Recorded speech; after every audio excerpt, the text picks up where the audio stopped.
No vídeo de hoje eu quero testar um formato diferente, que é basicamente respondendo aí perguntas e respostas. E a primeira pergunta de hoje é: por que que o Ibovespa está na máxima histórica? O Ibovespa é a bolsa brasileira aqui, por que que ele está na máxima histórica, mesmo com toda a instabilidade política e econômica no Brasil? Então essa é a primeira pergunta do vídeo de hoje. Antes de responder a pergunta, eu gostaria de lembrar que nós temos uma parceria com a BIPA e você pode utilizar o cupom SATOSHI para ganhar até R$100 em Bitcoin. A BIPA é uma exchange aí fácil de utilizar, bem intuitiva. Eles têm cartão cashback em Bitcoin, tem soluções na Lightning Network e várias soluções bitcoinheiras. Então, se você tem interesse, dê uma olhada na descrição do vídeo com o link e com todas as informações. Bom, então a primeira pergunta que é: por que que o Ibovespa, a bolsa brasileira, está na máxima histórica, mesmo com toda a instabilidade política? Eu falei um pouco sobre isso no vídeo de ontem, mas basicamente a ideia é o seguinte: se a gente pegar aqui o Ibovespa nos últimos 12 meses, ela se valorizou 6% em reais, certo? Se a gente pegar aqui nos últimos 5 anos, 40% em reais. E daí eu te pergunto, os preços aí dos automóveis, da gasolina, do supermercado, das compras que você faz no dia a dia, aumentou mais ou menos do que 40% aí nos últimos 5 anos, certo? Ou 6% nos últimos 12 anos. E daí, por isso que é tão importante corrigir os ativos aí para não cair na armadilha do ganho nominal. O ganho nominal, basicamente, é o valor aumentando em reais. Só que o que acontece? As moedas fiduciárias, elas perdem poder de compra ao longo do tempo. Então, por exemplo, o real aí já perdeu mais de 85% do seu poder de compra desde 1994, desde o plano real.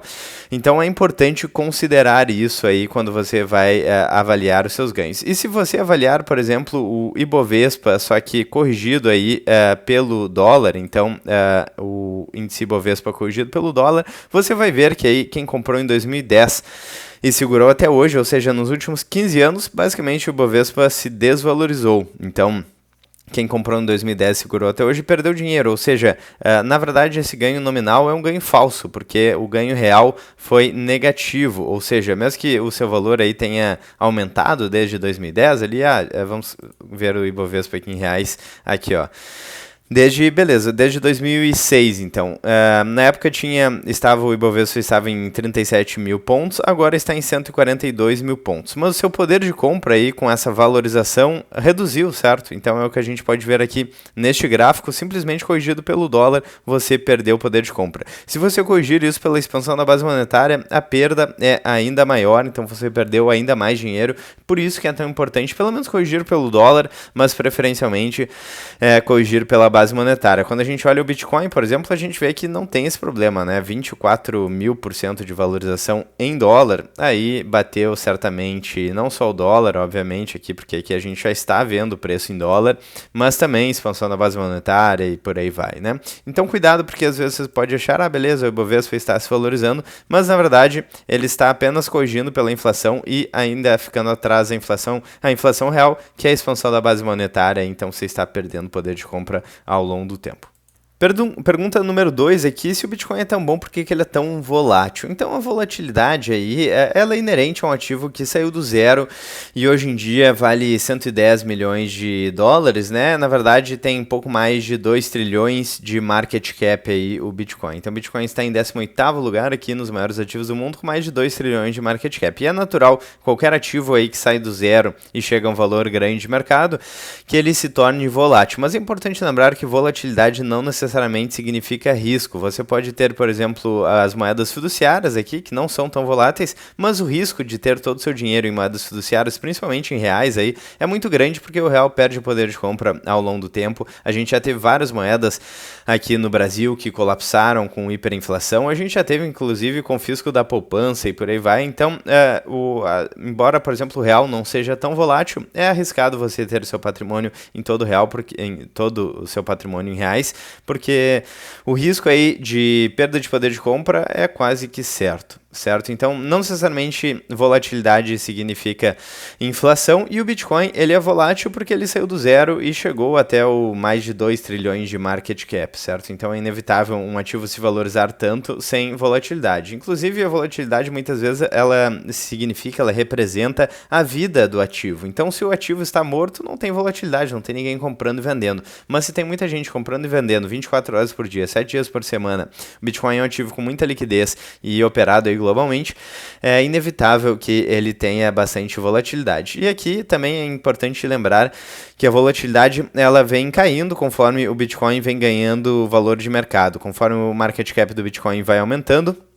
A volatilidade vai reduzindo justamente porque é cada vez mais difícil mover um ativo muito valioso, né, que já vale alguns trilhões de market cap, trilhões de dólares, e também a gente tem uma adoção institucional muito forte agora no Bitcoin. Temos ETFs à vista, temos grandes exchanges, temos Bitcoin Treasury Companies, governo dos Estados Unidos, governo da China, entre os 10 maiores detentores de Bitcoin. Então a volatilidade vem caindo, a adoção institucional, e também temos a perda da relevância do halving aí na questão da oferta do Bitcoin. Então esses ciclos aí de 4 em 4 anos podem não mais acontecer, ainda estão acontecendo, né? Então 2013, depois 2017 uma alta, 2021 outra alta, 2025 outra alta, 4 anos depois, né? Mas pode ser que esse ciclo seja quebrado aí em função da adoção institucional, pode ser que a gente tenha um ciclo mais lento, mais gradual, menos volátil aí, mas lembrando, né?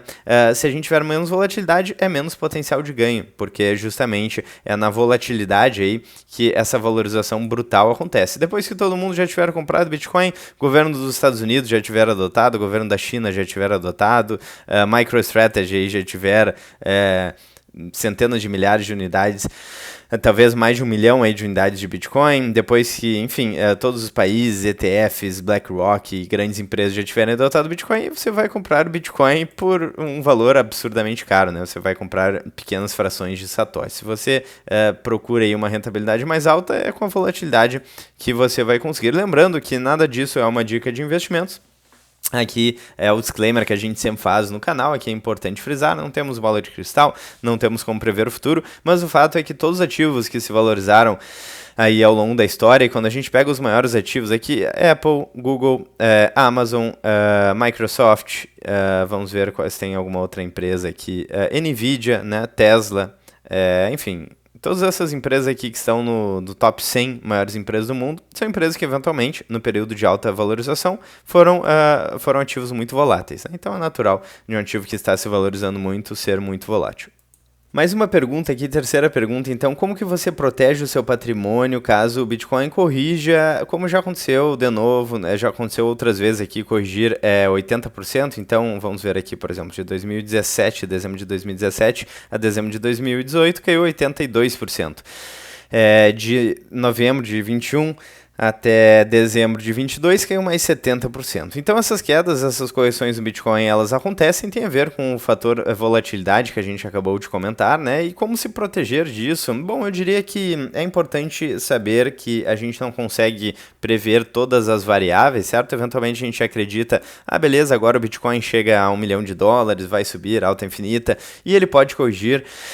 Também o oposto pode acontecer, né? Depende, beleza, eu vou esperar ele corrigir aí, quero que ele volte aí, por exemplo, para os $75 mil que chegou agora há pouco para comprar mais, e de repente ele nunca mais vai voltar. Então a gente tem que saber que o futuro, a gente não tem como prever o futuro, não temos bola de cristal, e a gente tem que considerar aí o risco-benefício, certo?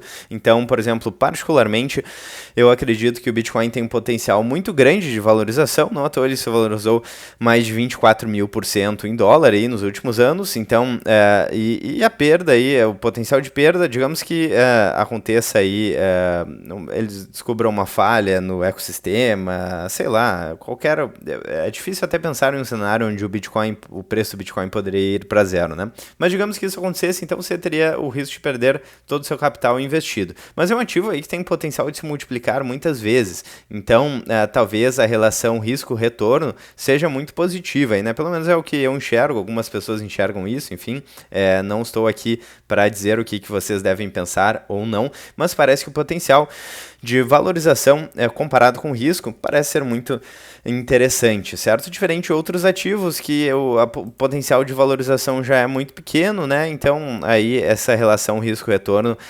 acaba sendo um problema. Então, como se proteger disso? Bom, você tem que saber aí o que você está fazendo, se é algo que se é de repente um valor que você pode precisar utilizar em breve, que você não pode aí incorrer em uma perda aí de 82%, uma correção de 82%, 83%, talvez esse não seja o ativo para você, ou talvez não seja interessante deixar todo o seu patrimônio aí em Bitcoin. Então, você deve considerar a possibilidade de quedas brutais aqui durante longos períodos de tempo, demorando alguns anos para corrigir. Ainda mais considerando o fato de que nós estamos sentados em uma bomba atômica da dívida nos Estados Unidos e em vários outros países, e quando essa bomba estourar, né, a gente pode ter uma correção econômica bastante forte em vários ativos, bolsa, Bitcoin e por aí vai, né? Recentemente a gente teve uma correção, por exemplo, no SP500, e isso repercutiu muito no Bitcoin, então o SP500 caiu bastante aqui em abril de 25, o Bitcoin também caiu bastante em abril